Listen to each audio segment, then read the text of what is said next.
Very good morning, 7th class. This is Deepti Singh, your Hindi teacher, and this is your book Mishika. आज हम chapter start करने वाले हैं fourth विषम ज्वर, पेज नंबर 30। तो पेज आप ओपन कर लेंगे पेज नंबर 3030। ओके, विषम ज्वर का मतलब, विषम मतलब जो अलग से हो, ज्वर मतलब बुखार। चलिए अब आउट द चैप्टर पढ़ लेते हैं। ज्वर यानी कि बुखार। ज्वर के विषय में आप सब जानते ही हैं और कई बार इससे सामना भी हुआ होगा। तो नॉर्मल सी बात है, छोटे बच्चे से लेकर बड़े तक को बुखार हो ही जाता है। तो आप इसके बारे में जानते होंगे बुखार क्या होता है, ज्वर क्या होता है। आज आपको लेखक इस पाठ के माध्यम से ऐसे विषम ज्वर के बारे में बताने जा रहा है जिसकी आपने कभी कल्पना भी नहीं की होगी, मतलब आपने कभी सोचा भी नहीं होगा उसके बारे में। तो आइए इसका आनंद लें। तारीख पहली, समय शाम का। दीनानाथ दफ्तर से निकलने लगा। दफ्तर मतलब ऑफिस से निकलने लगा। कौन?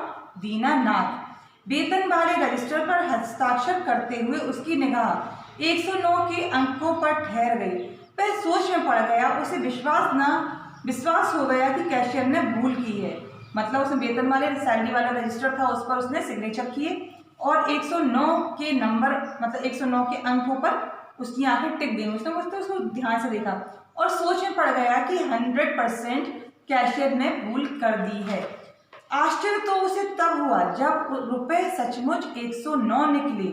10 रुपए वाले 10 नोट, एक 5 का और 4 खुदरा नोट। मतलब क्या बताया इन्होंने कि एक मतलब आश्चर्य उसको ज्यादा तब हो गया जब सच में ही उसकी सैलरी में 109 रुपए निकले। 10 रुपए वाले 10 नोट और एक 5 का और 4 खुदरा नोट। क्षण भर के लिए वह ठिठक गया और जाने क्या सोचता रहा। फिर बोला, मेरा वेतन तो केवल 100 रुपए है, ये अतिरिक्त 9 रुपए काहे के? कैशियर दूसरे कर्मचारी को देने के लिए नोट गिन रहा था। माथा बगैर उठाई उसके मुंह से निकला, पिछले महीने तुमने घंटा भर ज्यादा काम किया, यह रकम उसी की है।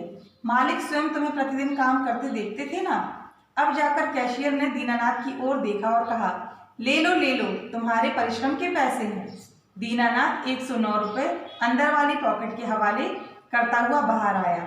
मतलब समझिए कि उसकी इनकम कितनी थी, 100 रुपए केवल, लेकिन उसे 109 रुपए मिले तो वो 9 रुपए उसे ज्यादा लगे। उसने पूछ लिया, कैशियर ने बताया कि जो पिछले महीने तुमने घंटों काम एक्स्ट्रा किया है उसके एवज में आपको मालिक ने ही दिए हैं। घर में पत्नी थी, 2 बच्चे थे। पिछले 12 वर्षों से दीनानाथ इस ऑफिस में काम कर रहा था। वेतन की पूरी रकम पत्नी के हाथों में दे देता, कभी एक पैसा भी उसमें से बचाकर नहीं रखता।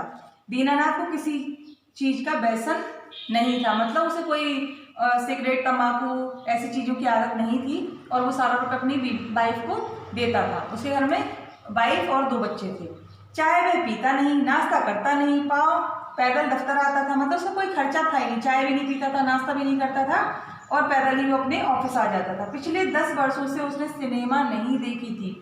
उसने अभी तक कहीं मतलब थिएटर नहीं गया था 10 सालों से। अब जो दीनानाथ के हाथों में 9 रुपए अधिक आए तो उसका मन एक तरह की परेशानी में उलझ गया।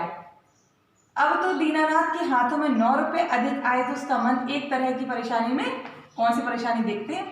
चलते चलते वह सोचने लगा, 100 रुपए तो मैं शंभू की अम्मा के हवाले कर दूंगा। यानी कि बच्चे का नाम है शंभू, उसकी अम्मा यानी कि इसकी वाइफ। मगर इन बाकी 9 रुपए का क्या होगा?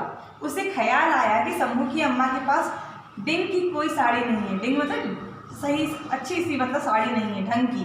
बेचारी वह साड़ी घर में ही पहनती है, वही बाहर पहनती है। 9 रुपए में अच्छी साड़ी आ जाएगी, कितना खुश होगी शंभू की माँ। तो देखिए उसने कितना अच्छा सोचा। उसने खुद के लिए नहीं सोचा, उसने अपनी वाइफ के लिए सोच लिया कि उसके पास कोई अच्छी सी साड़ी नहीं है, वही वह घर में पहनती है, वही वह बाहर पहनती है। तो 9 रुपए यानी कि बहुत पुराने टाइम की बात हो रही है, तो 9 रुपए बहुत कीमती थे उस टाइम। 9 रुपए में अच्छी साड़ी आ जाएगी और कितनी खुश हो जाएगी शंभू की माँ। तभी उसकी आंखों में अपने बच्चों की सूरतें चमक उठी। पिछले 6 महीनों से वे फिल्म देखने को मचल रहे थे। छोटा छोकरा खिलौने की दुकान से रेल का इंजन मंगवाना चाहता था, लेकिन दीनानाथ बच्चों की मामूली सी इच्छाएं भी पूरी नहीं कर पाया था। छोटा लड़का पड़ोसियों के घर जाता आता और इस तरह की चीजें देख आता, फिर अपने यहाँ आकर उन चीजों के लिए मचलता। लेकिन इनमें बच्चों का क्या कसूर? तो मतलब वो बता रहे हैं कि इसमें बच्चों का क्या कसूर। दीनानाथ ने सोचा कि सेठ को देखकर क्या खुद उसके मन में कोई ना कोई लालसा नहीं पनपती। वह भी तो चाहता है कि शंभू की अम्मा अच्छा कपड़ा पहने ओढ़े, अच्छा खाए पिए, बच्चे किलकारियाँ मारते फिरें, खिलौनों का ढेर लगा रहे उनके लिए। दीनानाथ ने सोचा कि आज वह घर में खाना नहीं खाएगा, पत्नी और बच्चों को लेकर होटल में जा डटेगा और फिर कोई बढ़िया सी फिल्म भी देखी जाएगी। रात भर सभी मिलकर मौज मनाएंगे। इस तरह 9 रुपया का भरपूर सदुपयोग होगा।